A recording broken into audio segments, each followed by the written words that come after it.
Welcome, everyone, all the advisors, all the special guests. Thank you very much for joining us this morning at beautiful Pretoria. We've got fantastic weather. For everyone else joining us online, welcome very much. And then, without further ado, the special introductions. First of all, you all know Dawie Roodt, Chief Economist at the Fiscal Group, and then our special guest today, Governor of the Reserve Bank and newly elected Chancellor of the best university in the country, University of Stellenbosch, Governor Lesetja Kganyago. Thank you very much for joining us and welcome. Thank you very much. Before we get things started, Governor, I think everyone here would like to know a little bit more about yourself, your story. Where did you grow up? Where did you go to school, get education? And how did your road to becoming Governor of the Reserve Bank, how did that look? Accidental governor. I was born in Alexander Township and grew up in Limpopo in a village called Moleji. And I attended a school there and finished my high school at a Catholic high school and proceeded and registered for a BCom degree at Wits University. Couldn't finish that. It was a very tough time in the 80s. Had an encounter with the police. Had to be on the run a number of times, but eventually finished my BCom degree with the University of South Africa. And interestingly was that I wanted to become an accountant, but during the student meetings, the most articulate students in student meetings were law and arts students. So I decided that I think that I would like to study law or sociology. And a friend of mine said, no, you can't do that, because one day we are going to run the country and we are going to need people like you. You should stay there. And I stayed there. And just 3 weeks ago, I asked my PA to reach out to my first economic lecturer at Wits, Professor Runde, who had a view at the time that I would potentially be a good economist. The only thing is that I had a wrong attitude towards economics, which was true because, for economics, we almost like had to go to an honors at that stage, or even a master's degree before you could really function. Whereas with accounting, I could get in and I can get any accounting job of some sort. So I majored in economics and accounting. It was a very strange combination. And then I started working for then Barclays Bank, which had given me a scholarship, and which later became First National Bank. And I started working there from 1987 until early 1990, when I, surprise, became the head office accountant for COSATU. And that's it. And 2 days after I started at COSATU, there was the big de Klerk speech. The political parties were unbanned, and one of the things that came was the unbanning of the ANC, and I suppose coming from the bush, didn't know how to do the books, and the first point of call was ask COSATU to help us set up an accounting system. So I was then became part of a team that helped build the accounting system for the ANC, and then got a call one day that I must attend a course on banking and finance in Botswana offered by the University of London. And there I met a professor who said to me, it's very interesting, why don't you pursue economics as a profession? And I said that's interesting. And I came back and I got a call from one Trevor Manuel who said that we have got enough accountants, we think that people must go and study economics. Applied and I went to the University of London in 1993 and completed a master's degree there at the University of London. And I was invited to speak at a conference, and I was still a student. I was speaking at this conference, and then at the end of my talk during the tea break, I was approached by a gentleman who said to me, "My name is James Cross. I'm from the South African Reserve Bank. Have you figured out what you want to do when you come back to South Africa? We would be interested in talking to you." And I returned, gave him a call, came to the Reserve Bank, and I had found that the Reserve Bank was on a big recruitment drive at the time in 1994, and I joined the Reserve Bank. I didn't quite have a title because it was called a zero position, because the Reserve Bank was on this transformation journey. But I joined the International Banking Department of the South African Reserve Bank, worked there in a number of areas, and actually established the first reserve management function in the Reserve Bank. Prior to there were no reserves to manage. There was nothing to talk about. And the first pool of reserves that we had to manage was literally $300 million. Fast forward, today we are managing $65 billion. So it was $300 million in 1994. And so 2 years in the Reserve Bank, and then I joined the Treasury. Initially I was going to be at the Treasury for a period of 2 years, rose through the ranks. 15 and a half years later, I was back at the Reserve Bank as a deputy governor. And in 2014, I became governor, and that is where I am, trying to compress a 30-year career into a few minutes. You are known as what's the right word? A strict, I guess, but I think conservative is perhaps also an applicable word, a central governor. And whilst they ideologically, as you, from being a student to where you are today, was there a time when you sort of started changing in your outlook on economics, how economics should work or not work? Yes, very interesting. Professor Runde said to me, "You have got a wrong attitude." Part of it was that I was being taught economics, but I didn't quite believe in the economics that I was being taught. But I knew that you must give this answer in order to pass. But I had my own views, and during that time, as young people, we were going not to just change South Africa, we were going to change the world. Okay, and this is a very, very interesting point, because in 1992, one Cyril Ramaphosa said that a post-apartheid South Africa reserves the right not to honor the debt incurred by the apartheid government. And he was called in by Nelson Mandela, who almost said something to the effect, "Now repeat after me. We will honor the debt because it is the debt of the country." And the reason that was so was because South Africa was in the middle of the renegotiations of the debt standstill, which we were renegotiating on every year. And cut a long story short, I decided that my master's research project is going to be on South Africa's external debt and building a case to support Cyril Ramaphosa so that we do not honor this debt. It took a few journal articles for me to arrive at a different conclusion. And the conclusion of the research project was that it would be a disaster not to honor the debt because you will be cut out of the international markets and so forth. And that was the journey. And it sort of like helped because my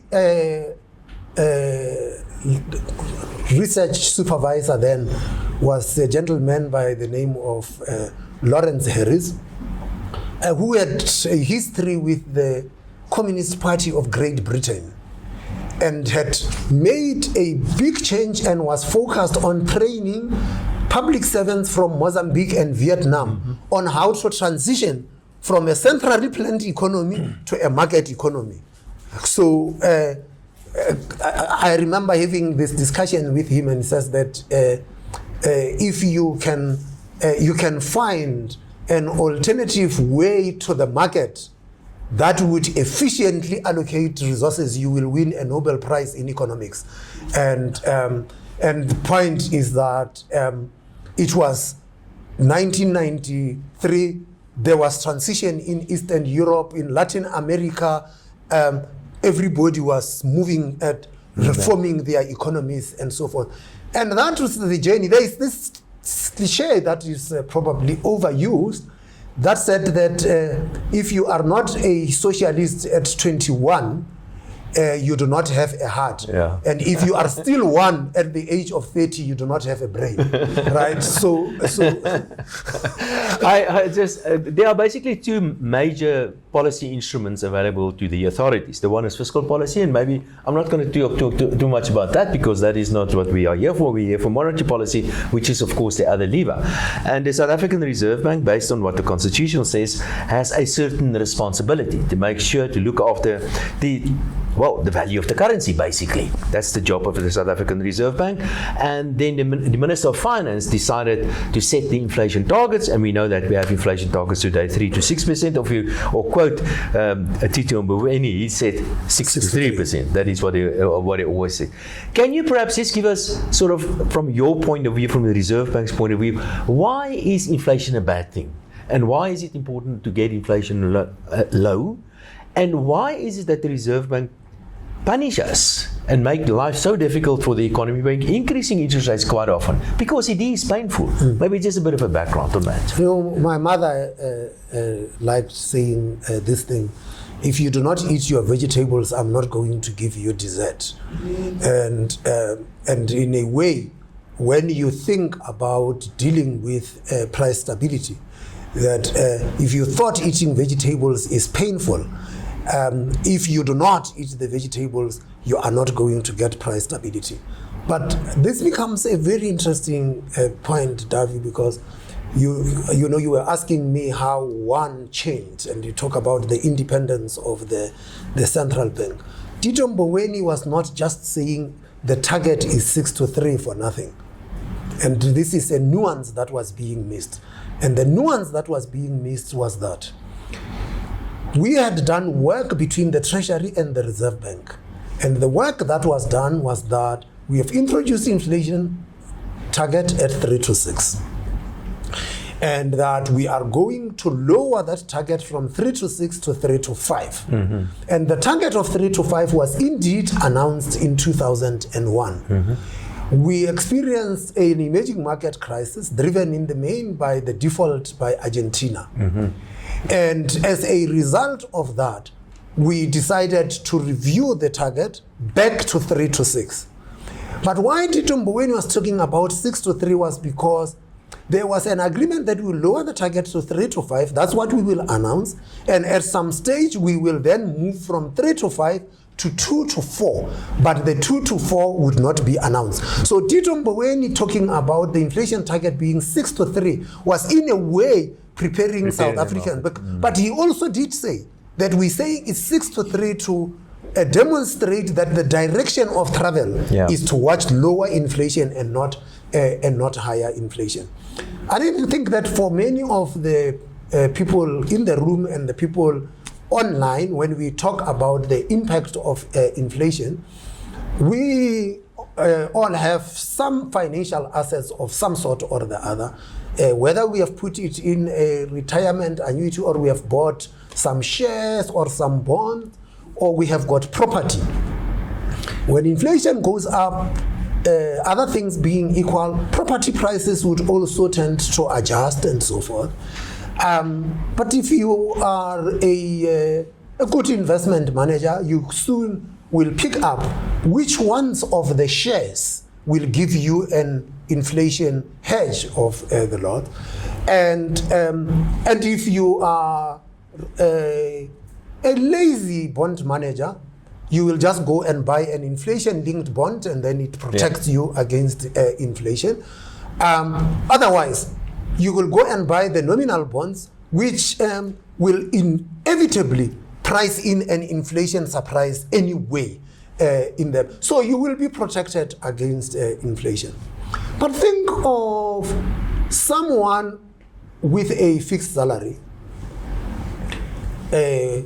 and which fixed salary covers almost their monthly expenses fully, and so they are not quite investing. they are in a bind, because what then they are faced with is that as inflation rises, the buying power of their income is eroded. And so you might be able to negotiate with your employer an annual increase to try and protect you against inflation, and you'll have to take a view, and it becomes a negotiation between you and the employer. And you, if you do a little bit of work, you'll say, well, the Reserve Bank says that inflation is going to be 4.5. Give or take, maybe they miss it by 0.2 or something, I will settle for 4.5 or maybe 4.7, and then I am protected. But the Reserve Bank takes its eyes off the ball and inflation comes out at 6%, or you have experienced a shock and inflation comes out at 6 or 7%, and then you suddenly realize you are out of pocket. Your buying power has declined. You will not be able to negotiate another salary increase during the year. It can only be next year. It can get worse if you are a social grant recipient. If you are a social grant recipient, you can't even negotiate an increase. The politicians make a decision and says, this is the increase you get. They might even decide you are not getting the increase and not compensate you for inflation. The buying power is gone. And so, for me then, it goes without saying that an economic policy approach that keeps inflation low is by definition pro-poor, because the poor cannot protect themselves against inflation. Government has got to protect them against inflation, and that's how we would think about it. It's no secret that you are targeting basically 4.5%. Yes. You don't target the range. You target 4.5%, because the range. I don't like a range, by the way. I prefer a point target.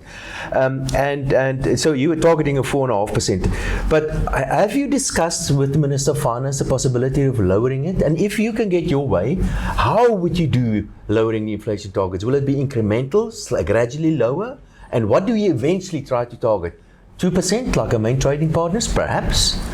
A very good point. Let me break this into 3 chunks and say that firstly, the discussion about an optimal inflation target in South Africa is not new.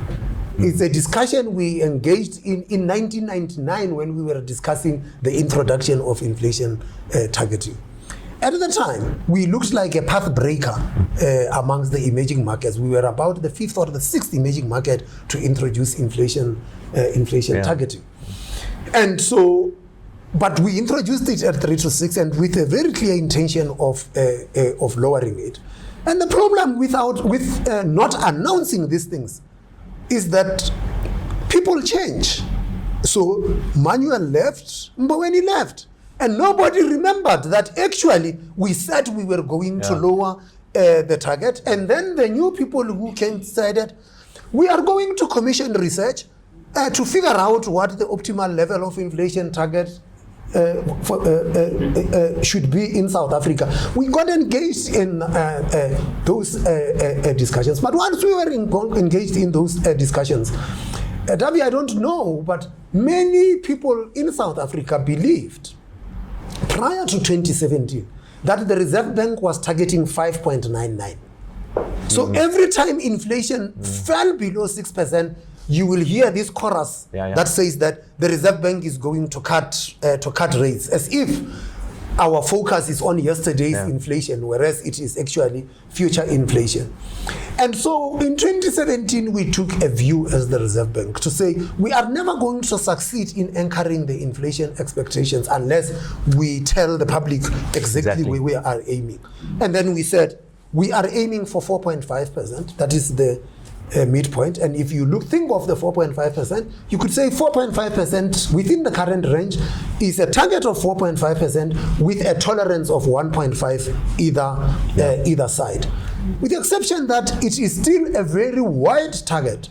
Almost all the countries that had introduced inflation targeting in the emerging markets world have lowered their targets. They have narrowed their ranges. We had kept ours wide. So we are on the wider side of the inflation target. And then that's when the question, looking at what the optimal level of the inflation target should be in South Africa. Of course, you are an economist. You could go and do all sorts of work, including trying to estimate the sacrifice ratio of the trade-off between growth and inflation in order to get price stability and so forth. Could do all of those work. But importantly is that we are going to have to compare ourselves with the countries we compete with. The developed world are, without fail, targeting 2%. But the median target for emerging market economies is actually 3%. Which says that the work that was done by the Reserve Bank and the National Treasury in 2001, which arrived at an optimal target for South Africa of 2 to 4, which is a very narrow target, was actually quite spot on. Yeah. And that was in 2000, 2001, that work was done. Whilst we were still debating about whether we are aiming at the 4.5, the Treasury commissioned work. They commissioned a macro review for South Africa, and they got two former central bankers, the former central bank governor of Ireland and the former central bank governor of Cyprus, Patrick Honohan and Othananios Ophanides. They did this work and they came to the conclusion that South Africa should actually be aiming for a target of 3%, and their point was that your target range is too wide, your inflation is wider than that of emerging markets. That basically means you are having to lose competitiveness. You are going to have a currency that constantly will, at the very minimum, depreciate by the inflation differential, and that you should actually be moving to a lower target. Well, yeah, so, sorry, Dawie, just, I mean, it's very close to that question that Dawie asked us. And I mean, South Africa, we've got multiple different political parties with different ideologies behind them. How does the South African Reserve Bank deal with political pressure in its decision making? Because obviously economic growth is on top of mind of most of the political parties. I think everyone wants to see a prosperous South Africa. I choose to believe it. How do you stick to your guns to say, listen, this is our mandate, and not give in to political pressures from the outside? Well, couple of things. The first one, I guess, when I was painting this story for you, was to show you that whatever we do is backed by hard technical analysis. And that hard technical analysis is done here at home, and if need be, we will source international expertise. Just in the past 2 weeks ago, we held a conference on 25 years of inflation targeting in South Africa. There were a lot of technical papers presented by South African academics, by international academics. They all came to the same conclusion, that we should be aiming at 3%, with the exception of one, which was interestingly commissioned by the Treasury, which argued that why 3%, why not 2%, because that's where the wealth is. Because if you are at 2%, then you can never depreciate against these other currencies, was the point that he made. But overwhelmingly, the view was that 3% should be where we should be. And is that sorry, please continue. Yeah. No, but I wanted to come to your the political pressure thing. You know, we've got to thank the authors of our Constitution for having had the foresight to insulate the Reserve Bank from political interference and giving the independence to the South African Reserve Bank. And many people talk about the independence of the Bundesbank in Germany as the most fiercely independent central bank. But the truth of the matter is that the Bundesbank's independence is derived from an act of parliament that can be changed by a simple majority. In our case, it's enshrined in the Constitution. You will need 2/3 majority to be able to change that. And so the hurdle to interfere with the independence of the Reserve Bank is very high. Then that means that the Reserve Bank can withstand the political pressure. Central banks are institutions of society. In society, there will always be contestations about the institutions. Some people will not like what the institutions do, Other people would like what the institutions do. What is important is, are those institutions acting in the best interest of the public? And I would submit that the Reserve Bank is acting in the best interest of South Africans. And so, the world over, you can go and look across the Atlantic, noise about the central bank there. In Europe, there isn't a shortage of politicians who are questioning what the central banks are doing. Ours is one would say, a very noisy democracy. There is contestation here too. Yeah. But give our politicians due. None of them have questioned the independence of the central bank. The ones who do are not the elected ones. The ones that are elected have not questioned that. There's a reason. They all took an oath of office that said that they shall abide by the Constitution. And so we must take that to heart. And that puts pressure, a different kind of pressure on the Reserve Bank. It's not a political one. The pressure that the Reserve Bank then is under is to live true to its mandate. Because should we not live true to our mandate, we will invite those fringe forces to actually attack the central. And I think you're living absolutely through to your mandate. But if I just a little bit on the technical side now, I'm a great fan of the way that you're running monetary policy. I'm totally in favor of lower inflation targets. I keep on defending the Reserve Bank whenever I get the opportunity. In fact, if I'm unsure, if I was the central bank governor, unsure, keep rates high. That must be your default decision always. But having said that, a bit of a technical question, and that is the two things are happening. Inflation, actual inflation is very low. And inflation expectations are falling and getting close to 4.5%. So that and I think that is a major, it's even more important than actual inflation. Inflation expectations getting that lower. But in the meantime, what we have, low inflation and relatively high short-term interest rates. And we've recently seen long-term interest rates also going up. I'm referring to the bond market rates. And there are many, even economists, complaining about interest rates being too high. I'm not criticizing you. Give me some ammunition. And I'm not. Give me some ammunition to defend the Reserve Bank with relatively high interest rates. Or are you trying to get that expectations even lower? You know, inflation declined and expectations remained elevated. It's only recently that they are converging towards our inflation target. Two things to bear in mind here. Ideally, as economists, we would like to have expectations that are forward-looking. Yeah. And but the experience in South Africa is that expectations are actually not forward-looking; they are backward-looking, which says that for you to deliver, to get inflation expectations anchored lower, the public have got to see that not only is inflation low, but that it is sustained at that low level. Then you see the expectations converge towards the target.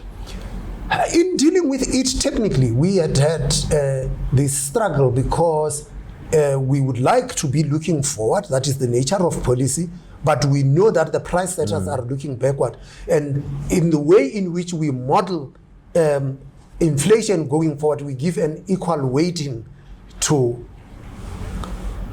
backward-looking expectations and model-generated expectations, which are more forward-looking, and that becomes a challenge. Now, when people say that interest rates are high, and people look at these things, and it becomes an important point for me. I always say the point of departure is expected inflation, and people will look at this and they say that 3%, 3.2%. The policy rate is 7.5%. And people will look at this and say, oh, real interest rates are 4%. No. That's not the case. That's not the case. No. What is inflation in the future? That is what we should look at. Yeah. And that becomes even trickier, right? We expect that inflation next year will be at our midpoint.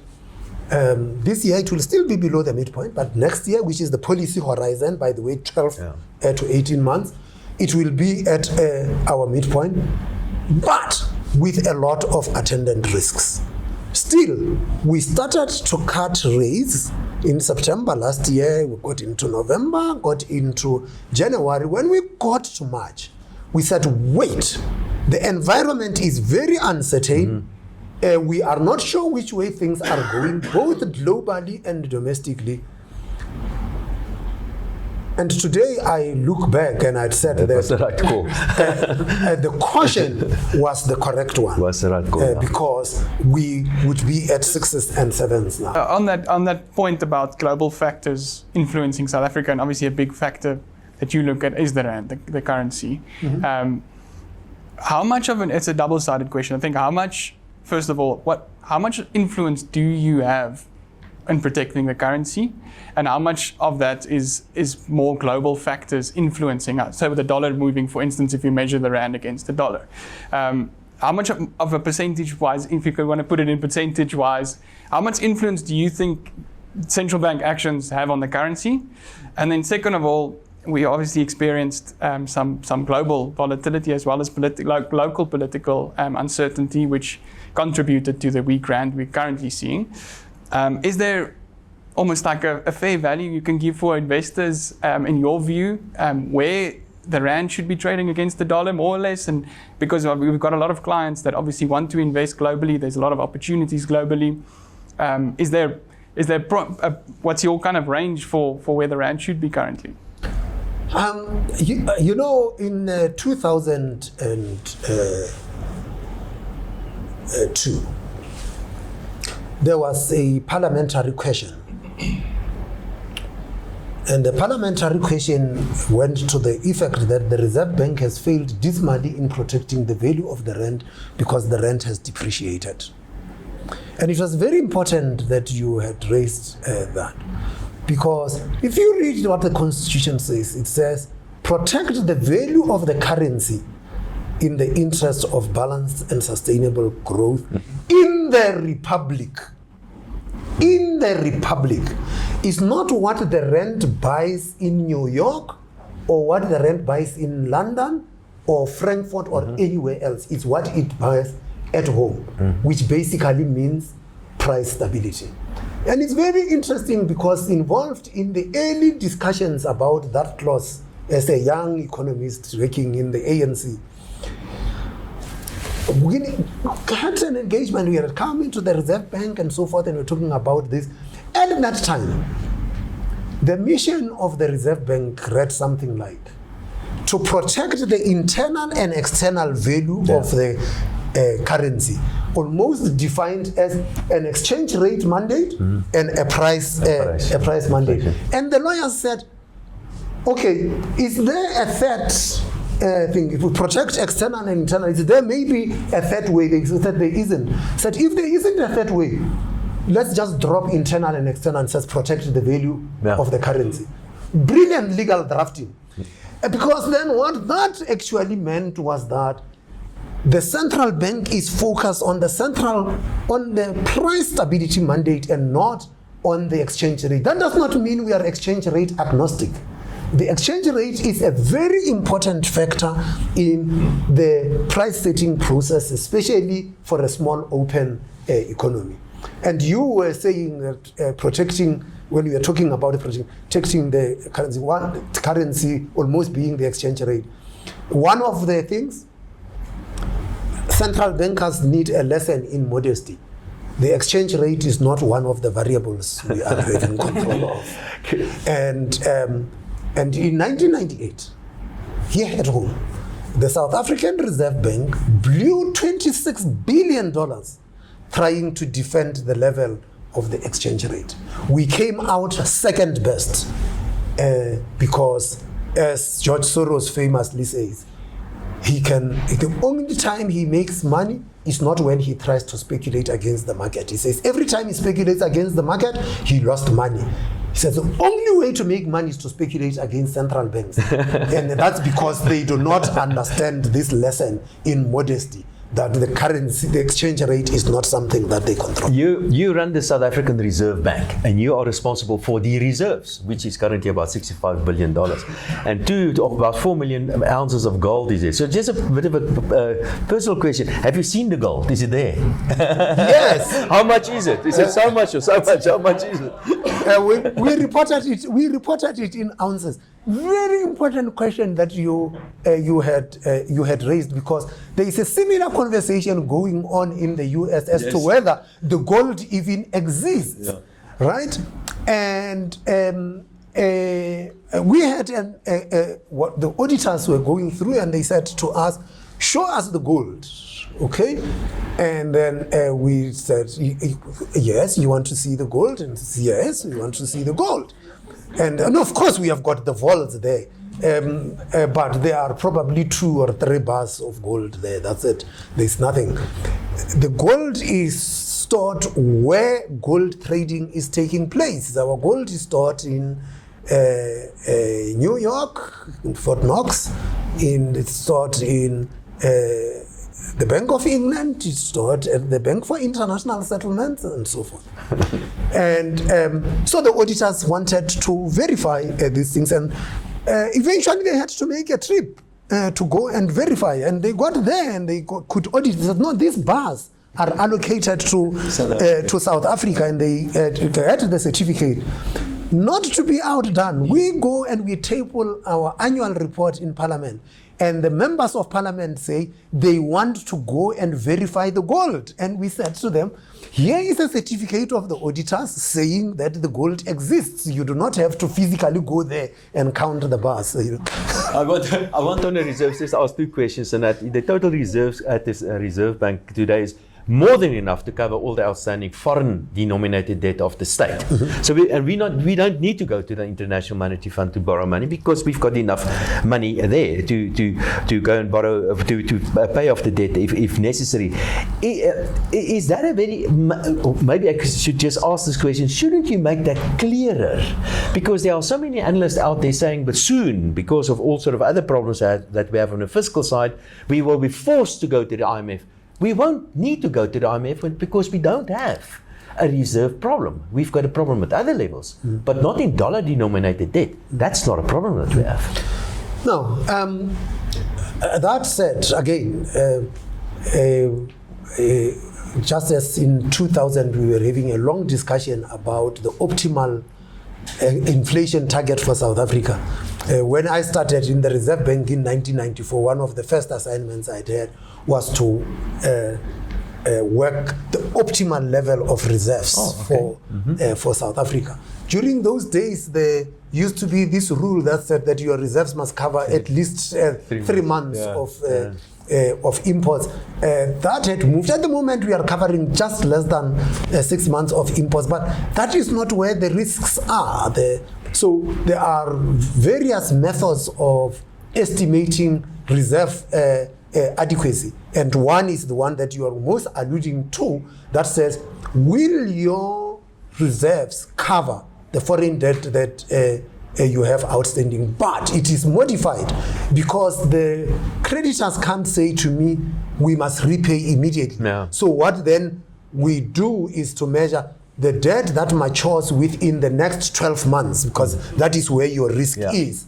And of course, the current account deficit, you'll have to take account of that.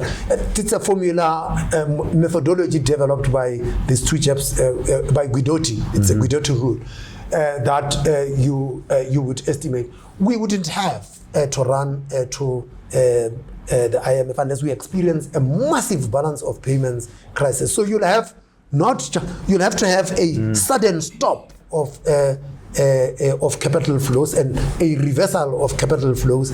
But we have got a fairly open capital account and fairly robust policy that we do experience outflows, but those flows return, and they get driven by sentiment, global sentiment and domestic sentiment.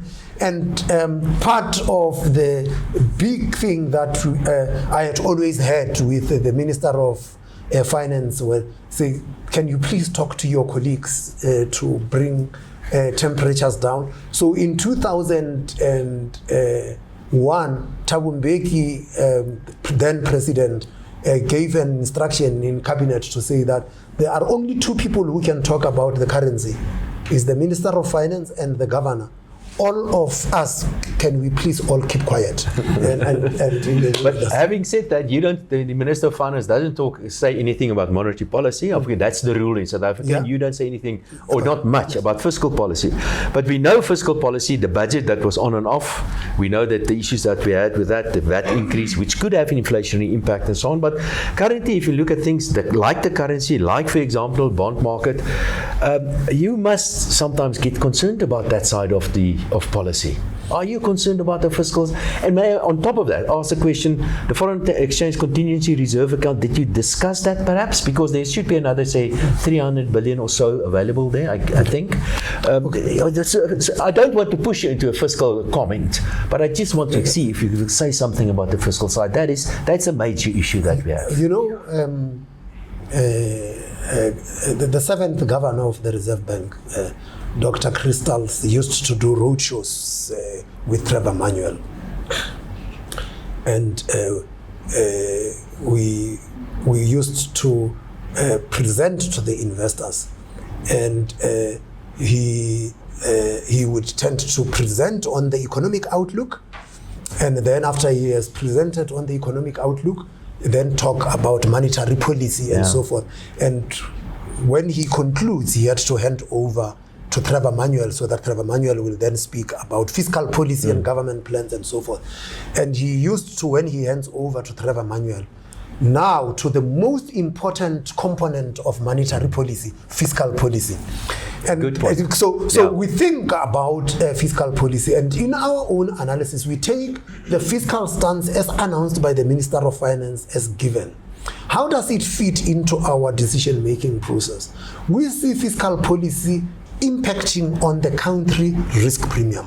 So foreigners who would look at South African risk, we look at South African says, what is the fiscal stance, what is the fiscal trajectory, and then price South Africa accordingly. That becomes an important component, because when earlier on you said economists say that interest rates are too high, and I wanted to say too high compared to what?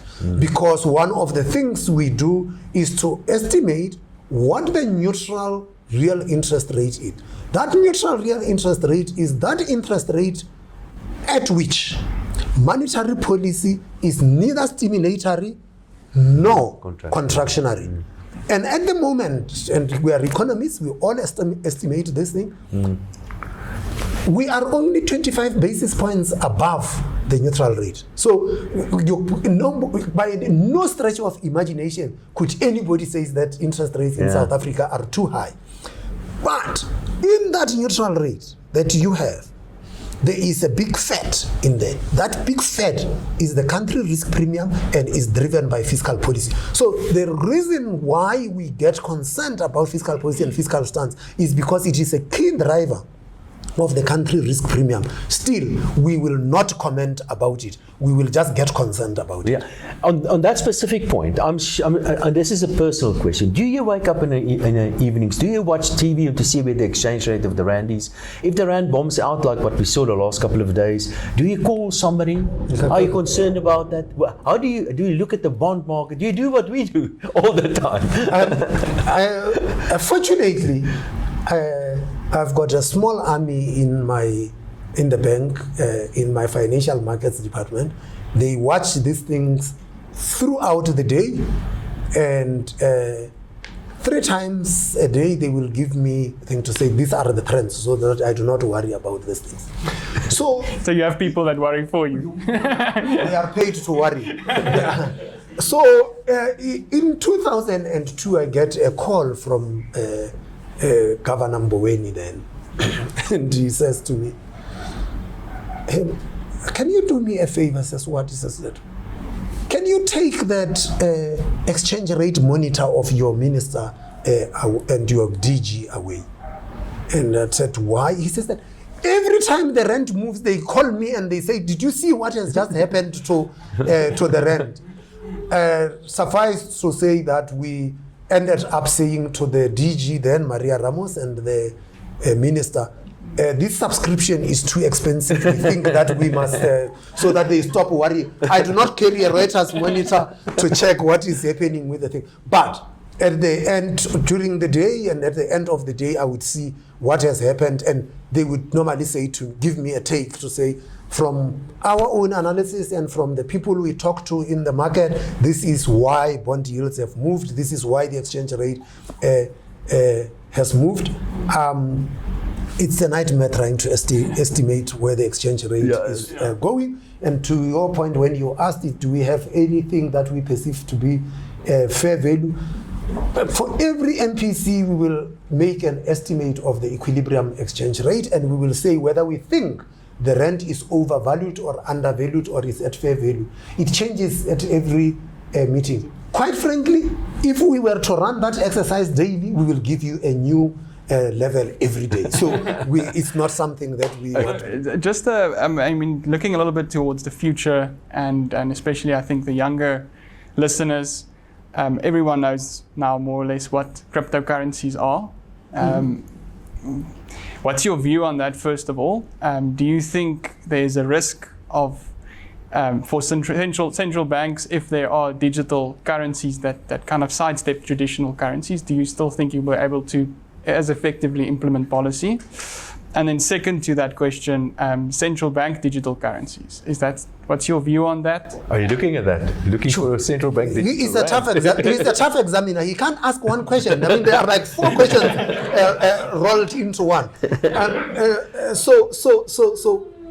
Firstly, there is no such thing as a cryptocurrency. It does not meet the criteria of a currency. A currency has got 3 important elements. It must be a store of value, it must be a unit of account, and it must be a generally accepted medium of exchange. These cryptos are accepted in their own world and so forth. They do not meet all the criteria and all of that. But there's a big discussions about these things. These things are underpinned by technology, and you must distinguish the technology that underpins them from the cryptos themselves. Are they financial assets? Definitely. They are financial assets. And that is why the Financial Sector Conduct Authority in South Africa put a framework to manage crypto assets. And that is why the Financial Action Task Force has got a special recommendation on dealing with what they called digital assets. And that is where you come from. Now, you say, will the central banks have a digital currency? Of course we do have we have digital currency in South Africa. And it's big. The biggest movement of currency in this country is digital. It's not the physical cash. And it takes place through the national payment system. So it's in the wholesale market. And the question that we have been asking as central banks is that as efficient as it should be? How could it be done? We ran an experiment in the Reserve Bank where we tokenized the payments in South Africa and settled them in central bank money. And we were able to demonstrate that the volume that is done in a whole day of trading could actually be done within 30 minutes. If you would go to be so if you use the technology, if you use the technology. And so we participate with other central banks in the Bank for International Settlement innovation hubs. And the view that we have taken had been that if there is a move to central bank digital currency, we will be a fast follower and not a leader. Because there are important things that must be followed in here. There are cross-border legislative issues of how you deal with that legislatively, and 2, the acceptance of the digital currencies. And as it happened, we were in this discussion about central bank digital currencies, and there was an old man. He's running a technology company, and then he said that, of course I can avail the technology. You can do all of these things. Central banks, just get your payment systems to be efficient. Why is it that if I am paying somebody, I must wait over a day? That is why if I had to pay them with a 10 rand note, I can give them the 10 rand note now, and they get it. Why is it that if it has to go through their bank account, it must wait to be cleared the following day or in 2 days? Get your payment systems to be efficient. So you'll find that the big move among central banks now is to move to fast payment systems. Domestically, we have got what is it called? No. PaySharp. We have got PaySharp. Yeah. So that question will come: why do you need another central bank digital currency? So you will find that there is a distinction between wholesale and retail. And on the wholesale side, the business case for a central bank digital currency is there, and it's because you just have to tokenize what you are having now. And so this old man said that, okay, so you introduce a retail CBDC, and that is what, and then there are no more banknotes, and everybody is on this. Says, what happens when the electricity goes off? And in fact, that you have got one big problem when that happens. It says that there are all of these things that you must think about, and in the end, a central bank digital currency that is rolled out to the region is going to end up being a political decision. There must be a policy decision that is taken that way, and it's a big debate amongst policymakers globally. I can't let you go before I ask you the obvious question: what's going on currently in the world? I think your most recent estimates for economic growth is 1.5% for South Africa this year, if I remember correctly, somewhere there. Yeah. Clearly, there's a lot of what's going on, turmoil on the financial markets. Then tariffs are on, then tariffs are off, and then markets take a nosedive, then they're up again. We know we need to deal with our clients all the time. This must have a negative impact on, the future of economic growth. Do you think we are running a risk of significantly slower economic growth globally and for South Africa with what's currently happening? I'm talking about specifically coming out of the United States. Without a doubt. But I'm sure your clients out there, if we say that its growth will slow down significantly as a result of these measures, they'll say, give me a number. The problem is that no one can give you a number, because things are so constantly changing. But I'd made this point as early as October last year. It was something that I kept on talking about even in January at the World Economic Forum. Protectionism is not in the interest of anybody, and is not in the interest of the global economy. Global trade is to the global economy what the heart of a mammal is to a mammal. You choke off international trade, you're going to choke off the economy. And so a number of economists had been talking about the odds of a recession rising as a result of all of these protectionist measures. That is what we would see. But for many of the people who are users of the financial system, the biggest enemy is uncertainty. If there are tariffs that are imposed, let us know what those tariffs are, and if they are there forever, for the next 3 years, for the next 5 years, let us know.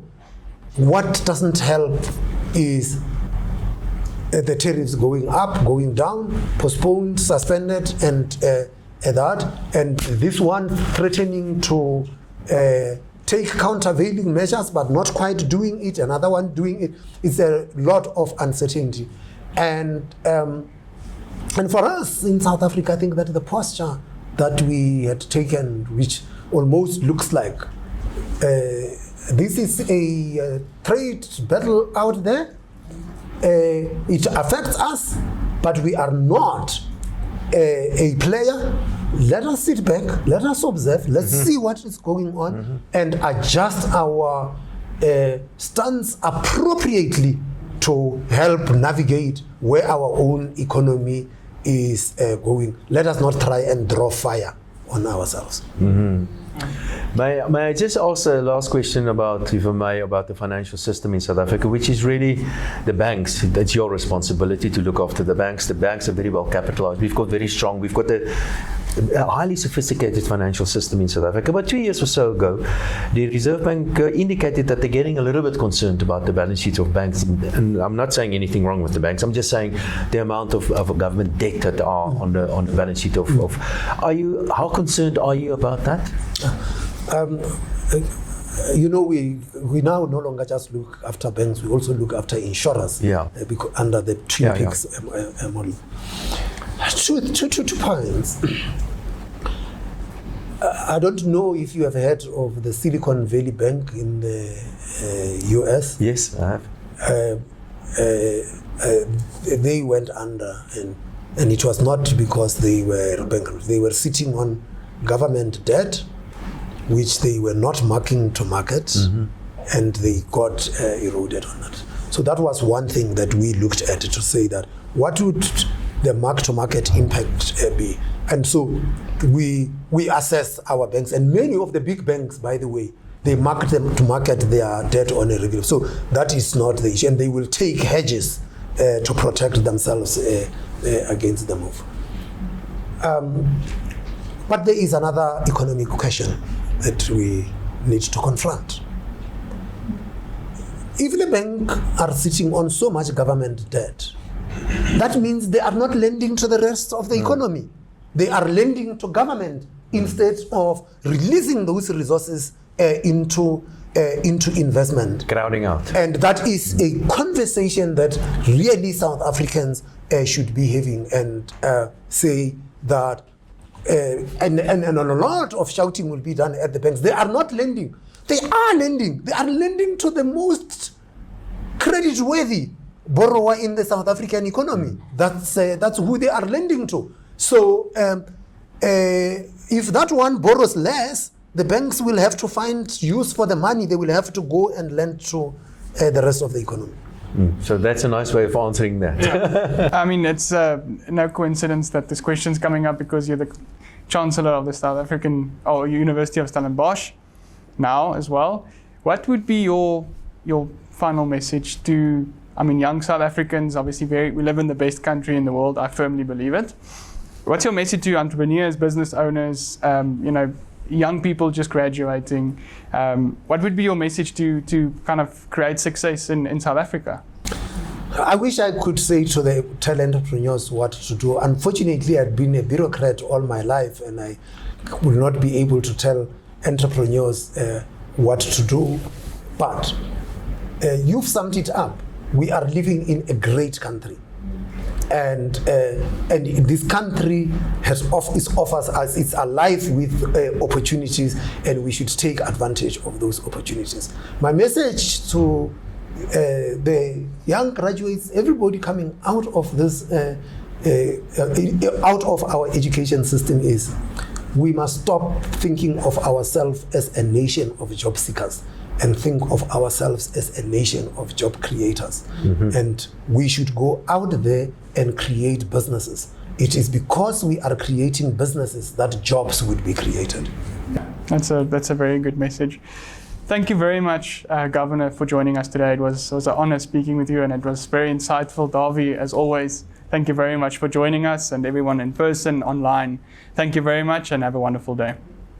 Thank you. Thank you very much, Mr. Governor. That was really nice to talk to you.